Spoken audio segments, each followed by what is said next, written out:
Japan صنعتی لحاظ سے بہت ترقی یافتہ ملک ہے۔ سوئی سے لے کر سمندروں میں چلتے ہوئے بحری جہاز تک ہر چیز بنانے میں یہ ایک بہت ماہر ملک ہے۔ جاپان باوجود اس کے کہ بہت بڑا صنعتی ملک ہے، اس کی معیشت میں زراعت جو ہے اس کو بھی بہت زیادہ اہمیت حاصل ہے۔ ملک کی کل آبادی کا 40% لوگ جو ہے وہ زراعت کے پیشے سے منسلک ہیں، اور کسانوں کی اب تعداد جو ہے وہ آبادی کے اعتبار سے آہستہ آہستہ کم ہوتی جا رہی ہے، جس کی وجہ ایک تو اس ملک کا زیادہ حصہ کوہستانی یا پہاڑی ہونا ہے، دوسرا فارم سائز ہے۔ یہاں پہ کھیتوں کا سائز جو ہے وہ بہت کم اور 1 ہیکٹر سے بھی کم ہے، اور یہ اس کا ایریا تھائی لینڈ کے مقابلے میں 1/4، جرمنی کے مقابلے میں 1/6 اور USA کے مقابلے میں 1/9 ہے اس کا یہ حصہ۔ یہاں پہ جو کلٹیویشن ہے وہ انٹینسو کی جاتی ہے، یعنی عمیق کاشتکاری کی جاتی ہے۔ ایک ہی زمین سے زیادہ فائدہ اٹھانے کے لیے 2-2 3-3 فصلیں حاصل کی جاتی ہیں۔ کھیتوں کا سائز چھوٹا ہونے کی وجہ سے یہاں پر مشینری کا استعمال نہیں ہو سکتا، البتہ ہوکیڈو جزیرہ جہاں پہ کھیتی باڑی کے لیے وسیع رقبہ موجود ہے، وہاں پہ ٹریکٹر وغیرہ استعمال ہو جاتے ہیں۔ جاپان میں زیر کاشت رقبہ تقریباً 6.07 ملین ہیکٹر ہے، جو کہ بہت کم ہے۔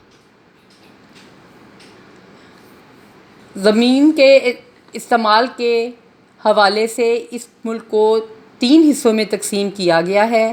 نمبر 1 وسطی علاقہ، نمبر 2 سرحدی علاقہ اور نمبر 3 ہوکیڈو کا جزیرہ۔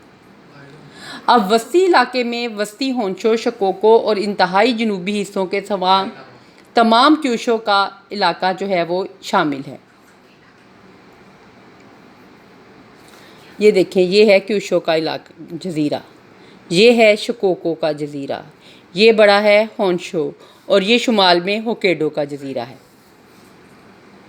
اب وسطی علاقے میں وسطی ہونشو، شکوکو اور انتہائی جنوبی حصوں کے سوا تمام کیوشو کا علاقہ شامل ہے، یعنی انتہائی جنوبی حصوں کو چھوڑ کے اوپر کا یہ سارا علاقہ۔ سرحدی علاقوں میں جاپان کے وہ وسیع علاقے شامل ہیں جہاں پہ آبادی کی گنجانی کم ہے، آبادیاں اور بستیاں بکھری ہوئی ہیں، زیادہ رقبہ زیر جنگلات ہے، اور نقدی کی فصلیں زیادہ اہمیت رکھتی ہیں۔ اب ہوکیڈو کو دیکھیں تو ہوکیڈو 2 بڑے حصوں میں تقسیم ہے، مغربی اور مشرقی۔ دونوں حصے پرانے جاپان کے سرحدی علاقوں کے مشابہ ہیں، لیکن مغربی ہوکیڈو نسبتاً زیادہ گنجان آباد ہے اور مشرقی ہوکیڈو میں آبادی کم ہے۔ اب جاپان کی زراعت کو اگر ہم دیکھیں تو اس کی کچھ خاص خصوصیات ہیں جو کہ مندرجہ ذیل ہیں۔ نمبر 1، یہاں پہ عمیق کاشتکاری یعنی انٹینسو کلٹیویشن کی جاتی ہے، اور ایک محدود قطع زمین سے زیادہ پیداوار حاصل کرنے کی کوشش کی جاتی ہے۔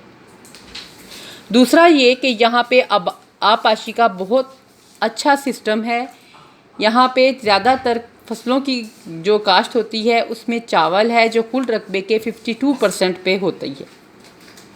پھر تیسری خصوصیت یہاں پہ کثیر فصل کاری ہے، یعنی کل زیر کاشت رقبے کے 1/3 پر دوہری فصلیں کاشت کی جاتی ہیں۔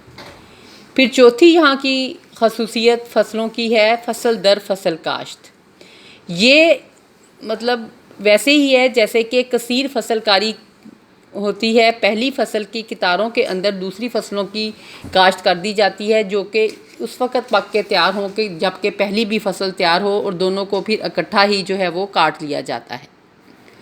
پھر 5ویں اس کی خصوصیت ہے عمیق زرخیز سالی۔ جاپان میں عمیق زرخیز سالی ایشیا کے تمام ممالک کے مقابلے میں بہت زیادہ اہمیت رکھتی ہے، یعنی جب ہم فصلوں سے ایک ہی زمین سے بار بار فصلیں لیتے ہیں تو اس سے اس کی زمین کی جو فرٹیلیٹی ہے وہ کافی لو ہو جاتی ہے، جس کے لیے فرٹیلائزرز کا استعمال کر کے زیادہ سے زیادہ جو ہے وہ زمین سے فائدہ اٹھانے کی کوشش کی جاتی ہے۔